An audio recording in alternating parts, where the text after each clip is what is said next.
Hi, I'm Sissy, and tonight I'm at Zoo Love. I'm lucky enough to be interviewing some of the artists here, and I'm currently with Eddie. Eddie, can you please introduce yourself and your band?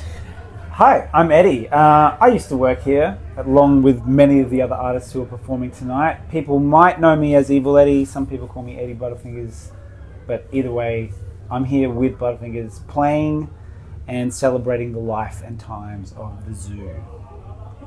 Can you tell me a little bit about your relationship with the zoo? Okay, so basically this is our birthplace. Butterfingers, I wasn't born here personally, but the band itself was born, incubated, brought up to what I would hopefully think would be a national standard by playing here very, very, very many times. And so I've got the zoo to thank for, getting us our start, and Jock to thank for, just believing in us enough to keep giving us chances until we were kind of on our feet, I guess you could say. So this place is really, really important to me. And because I did used to work here as well, I've got a lot of friendships involved with the time that I spent here with the other people that I worked with, plus all the other people who used to be regulars, and obviously outside of the bar staff there was all the sound people who end up, I worked with a lot of them as a band member.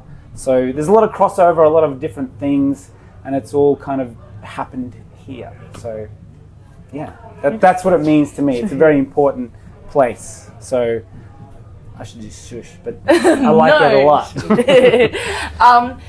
What did you like about working at the zoo? What did you like about the work? Okay, so I have, before and since, not really had a great track or record with bosses or authority figures. So this was a real breath of fresh air and an amazing place that I could actually keep a job. It was a very common thing for me to get fired or to quit most places of employment. So it was nice to actually meet someone who could, lay down the law without being condescending, but also was wise enough to see beyond my own personal shortcomings in terms of a bit of a rebellious streak, like I said, with authority and all that kind of thing. Someone who was patient enough to let that slide until I come around. So yeah. You love work. I love work. So you've already kind of talked about how the zoo helped you as a band. Can you tell me, having been around this place and this industry for a while, how you think the zoo has helped the industry as a whole?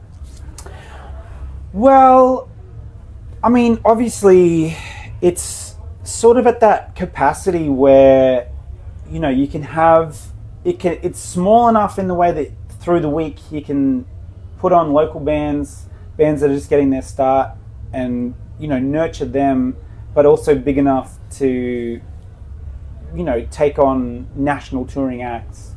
So it's kind of got a foot in both of those pies, you know what I mean?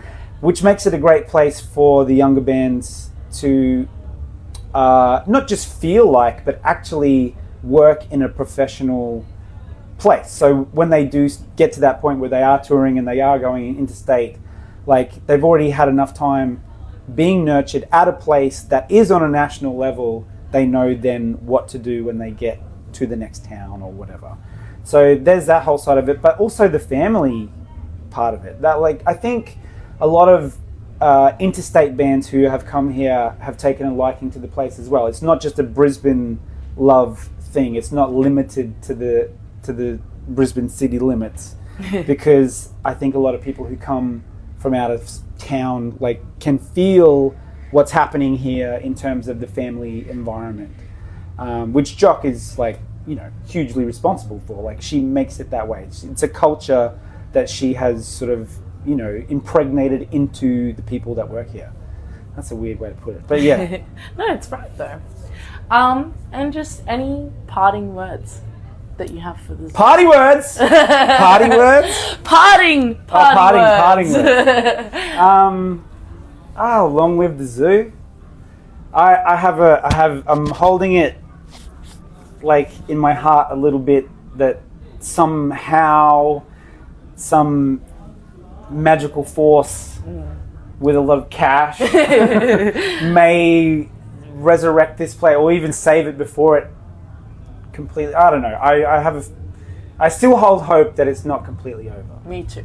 Yeah. Well, fingers crossed, but otherwise, what a celebration to see it out with. And can't wait to see you tonight. Close it off. Will do. So, King, thank you so much, Eddie. No worries. Really Thanks for having me. appreciate it. And now for our segment, Don't Tell Jockey. Eddie, can you tell me one of the cheekiest things you've done at the zoo? I've been caught for nearly all of the cheeky things that I can think of. So Jock already knows everything. But one story does come to mind, and that is how I got my name, Evil Eddie, and that was from here.